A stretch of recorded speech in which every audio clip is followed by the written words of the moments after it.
looked like prosecutors and defense were on an unavoidable collision course to take this case to trial in front of a jury from the Cleveland area, not here in the Mahoning Valley.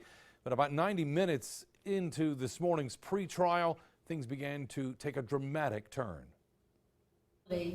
Nearly a decade after the Oakhill saga began, two of those at the center of the case made guilty pleas. And how did you wish to plead? Guilty.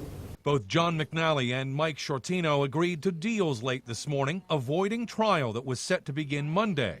They and lawyer Marty Yavorsek were charged with conspiring with others to keep Mahoning County from buying the old Southside Hospital for use as a government office building. I certainly think different actions could have been taken by a whole bunch of different people in this case, not just me. Still, the mayor, who was a county commissioner at the time, insists purchasing Oakhill was a bad move. I still stand by the position that there was really no thought going into that, no due diligence. We sucked up a lot of costs that I don't believe really we needed to. Shortino pled to a pair of felonies in connection with both Oakhill and a separate indictment where he was charged with misusing his county-owned computers for political reasons.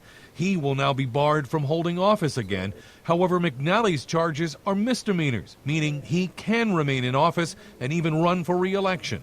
I don't know if deal breaker is the right word, but we were adamant that I was not going to be resigning from office. In the meantime, Yavorsek, who's defending himself and sat through today's hearing without ever saying anything, is for now at least refusing any deals and will go on trial March 14th. No comment on the record, Chair. No comment on the record. For now, McNally says he's looking forward to sentencing in a month, wanting to finally put all this behind him. My oldest daughter was 3 when this whole thing started 10 years ago. My youngest one was 3 months old. So one's 13 and one's 10 now. Now, despite what we heard the mayor tell us today about not resigning, we should point out Mahoning County Democratic Party Chair Dave Beatrice has since publicly asked McNally to step down. The mayor tells me that Beatrice is simply doing what he needs to do for political expediency. McNally reiterating again he has no plans to leave office anytime soon.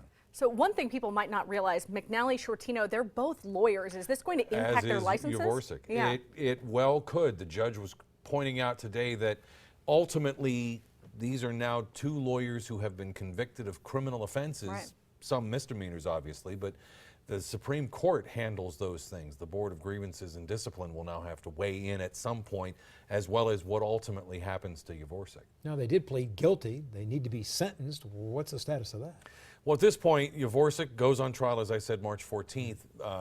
McNally and Shortino will be back in that Cleveland courtroom on March 28th, and they'll be sentenced then. Prison time? Probably not likely. That's a guess. The judge ultimately has that card to play. But sentencing rules in Ohio for low-level felonies is the ones that Shortino pled to, and misdemeanors, if there's no prior criminal convictions, usually no jail time is involved. All right, Jerry. Thanks for that story. Nice job today.